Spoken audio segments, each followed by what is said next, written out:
What you're going to need for this project is about 1.5 yards of your main material. Then you're going to also need about 1 yard of lining. You can coordinate, or you can just do a plain lining like I'm doing on this one. And then 1 yard of warm and natural, or any kind of batting that you prefer to use. Then for your first companion print, which is going to be the scallops on it, you're going to need 1/2 yard of your companion. This is your fabric number 2, we'll say. So about 1/2 yard of this. You'll also need about 1/2 yard of this pink. So you'll need some ribbon if you want to have the ribbon on it. Across here you'll need 1 roll of ribbon. First thing you're going to do is cut your front, back, and your warm and natural, and your lining. You're going to cut both of those. Here's the other one. And your top is 23 by 8.5, and 2 of the insides and 1 lining. So we're just I'm just taking inventory here for you to see what you have.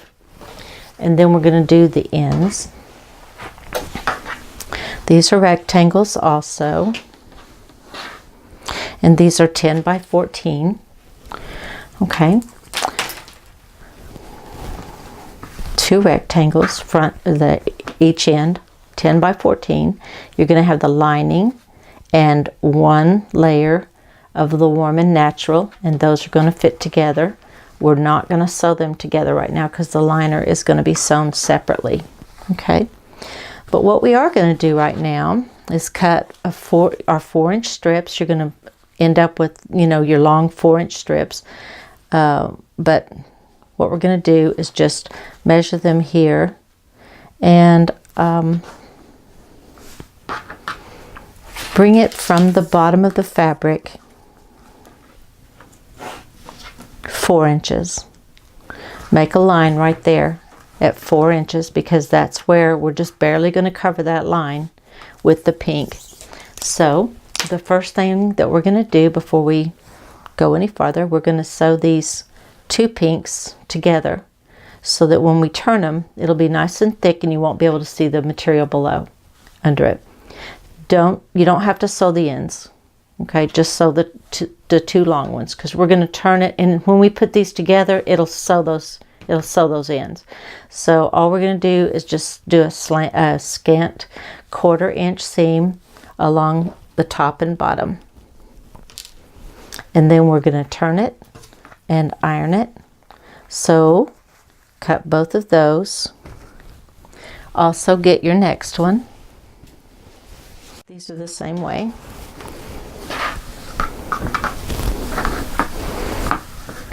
In a moment, I'm going to take the linings off of these.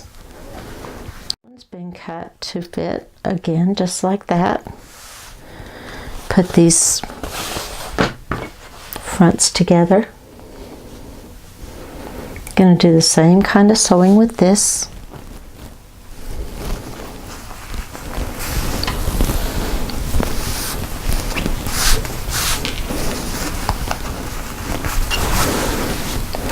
I'm going to leave the ends open because we'll catch those with the seam when we put our seams together.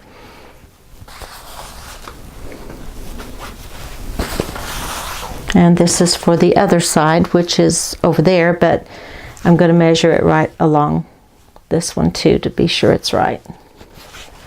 I've got this one just...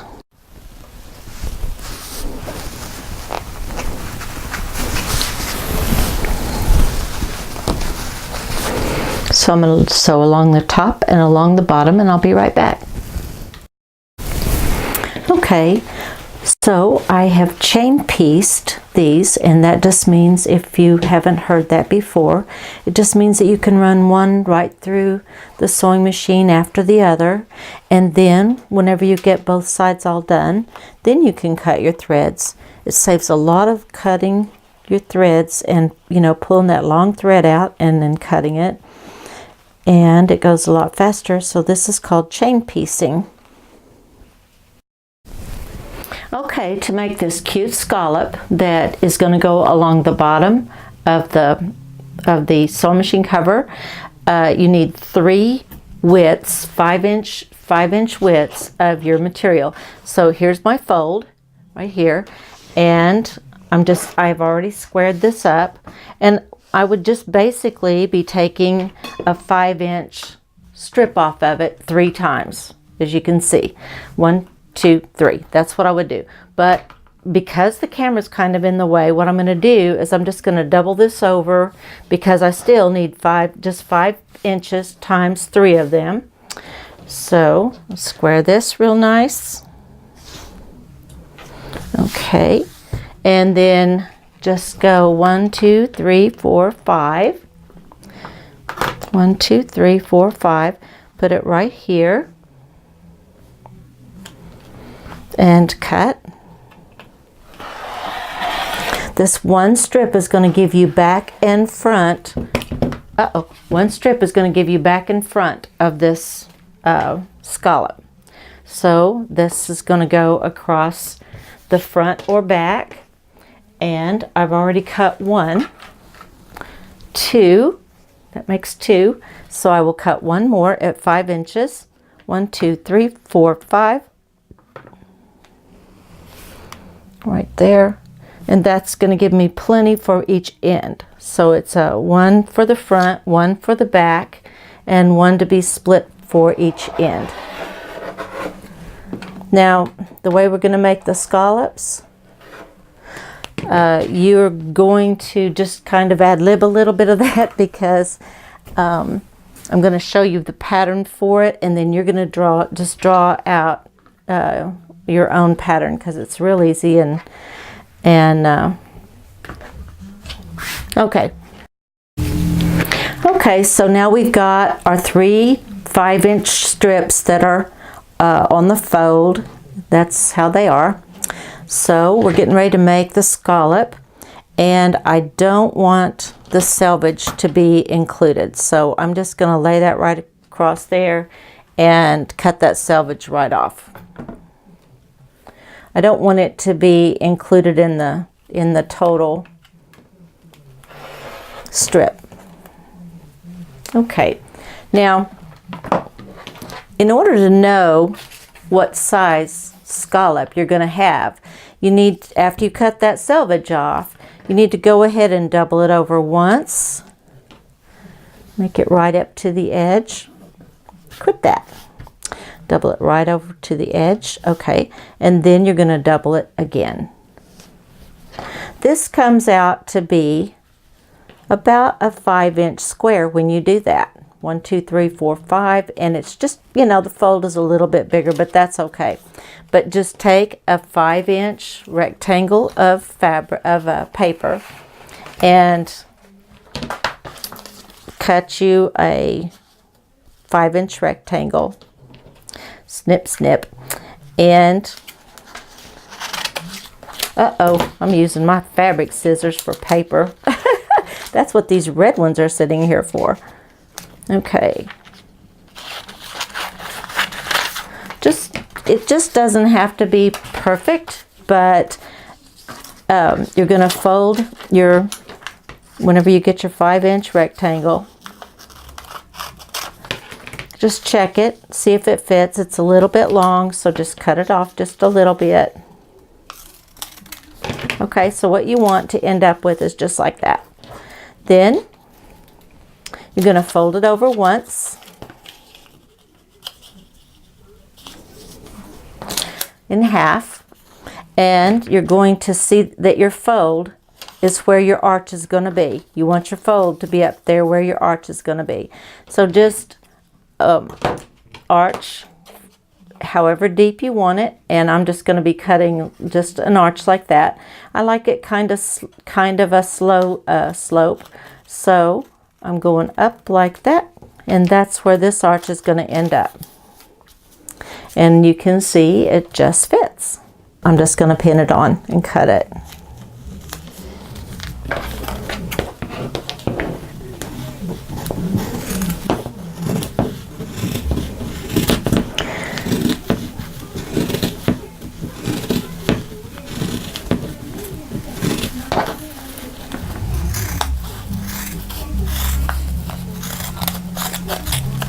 Yeah, I think. Okay, so the way you're going to sew this is you're going to, you've got your cotton inside and your fabric on the outside, and you're going to put this face to face, because what's going to happen is I'm going to sew right along here, and then in a minute we'll flip over this part, you see. So we'll just pin that on.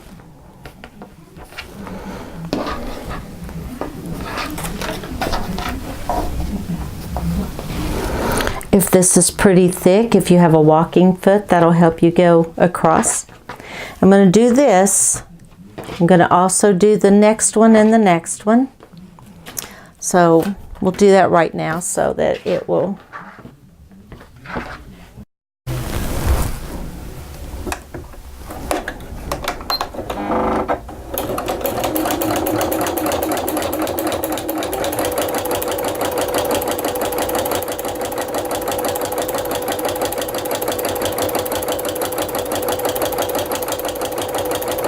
Here's the way it looked on the back. Cotton. This was the wrong side to the cotton, and then right sides together. Okay, this is how it was before we started. Right sides here are together, and the cotton, right sides are together, and the cotton batting is under one of the right sides. This is the wrong side of the material, and back here's the cotton. I'm taking a scant quarter, if even that. It's probably, it's a very scant quarter.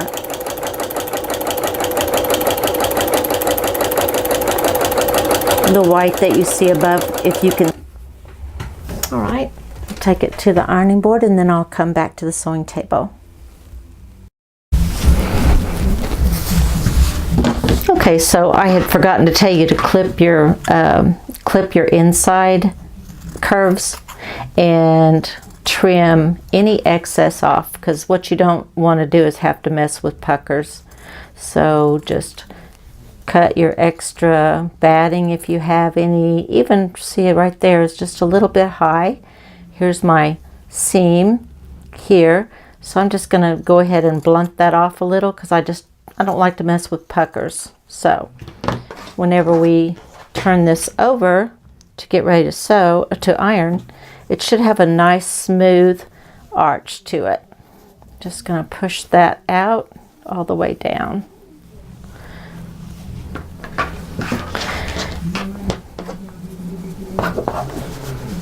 Whenever you iron it, it'll come out just perfectly scalloped for you. Okay, so I'll go ahead and clip the other one and iron it. I'll be right back. This presses out really pretty, and now you can see what we actually did when we sewed.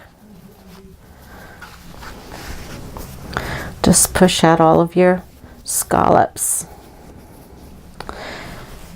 and when it irons out, it will be real nice and smooth.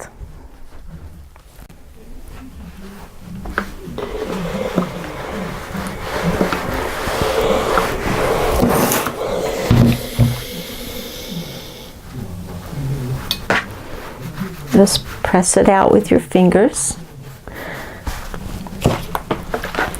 I'm glad there's only 3 of this length, because this isn't my favorite part of doing this, but I think it makes it look real pretty. So, and if you didn't know how to do scallops, now you do.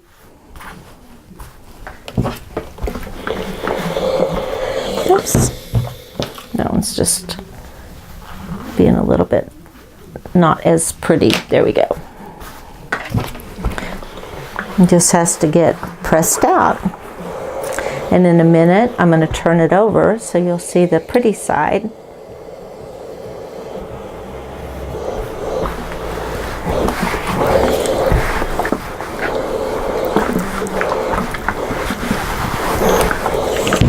The side that had the cotton batting laying on it, that's your top. See, it's really nice and smooth. Your seam that was underneath there, it's on the bottom. It's just the part that turned under. So the cotton batting is the part that's going to be up to you when you finish. It was laying on this top material. Okay, so see how pretty that is. I'm just going to kind of show you what this is going to look like at that point. And then this will come right across there. Okay, we're going to construct this part. I will take, this is the top, little short piece, and I'm just going to this doesn't have a right front or back, so I'm just going to just pin it right along the top here.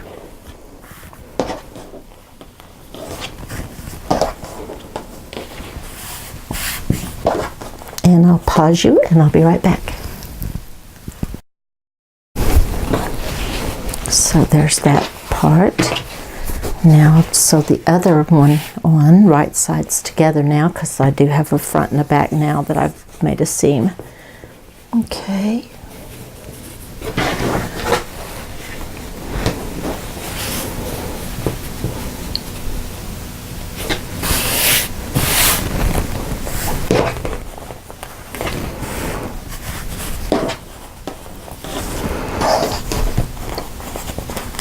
Be right back. All right, now I'm going to sew the ends on. And the way I'm going to do that is I'm going to open it out. This is the right side. And I'm just going to center this across like that. I'm going to make my seam here.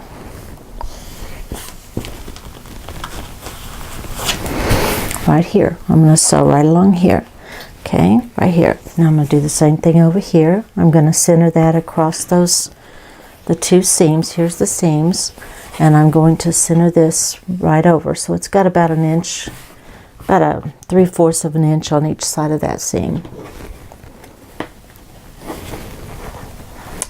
And that's because the top of this sewing machine is narrower than the ends are at the ends. They widen out a little bit at the ends, so I'll be right back. Now, I did the other side before I realized I should probably show beginners how you turn a corner. So you see I have sewn right across here like I said I was going to, but while your needle is still in the fabric right there, while your needle of your sewing machine is still in the fabric, all you have to do is just turn this around.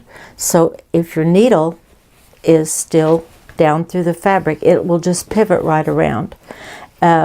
Since I wanted to show you, I took it off, but you'll do that on the one side that you end sewing with. The other side you'll have to work it kind of like I'm doing here, because you can't pivot to start, whenever you do the other side, you've got to do it just like I'm doing it here. And that is just line it up, turn the corner, see, whoops. Let me be sure I've got this right. Since I took it off of the sewing machine. Okay, I'm going to show you, and hopefully it's white. I think you can see, but I'm not sure. Take your finger right here, hold on to the whole bit of material, and pivot this around. Pivot this around. And then all you're going to do is it's going to end up being just like that. So I'll take this back to the sewing machine, and I'm going to show you here what I'm getting ready to sew at the corner up here. This is where it makes the turn. It's not real important that it's beautiful, it's the lining, but that's how you would do if you were doing any kind of a corner like that. Just work it in with your finger like that, and then just start sewing on the edge. Okay, so the lining, although it's pretty soggy and it doesn't look great, it fits. It has plenty of room around it, so we know that our actual cover is going to fit.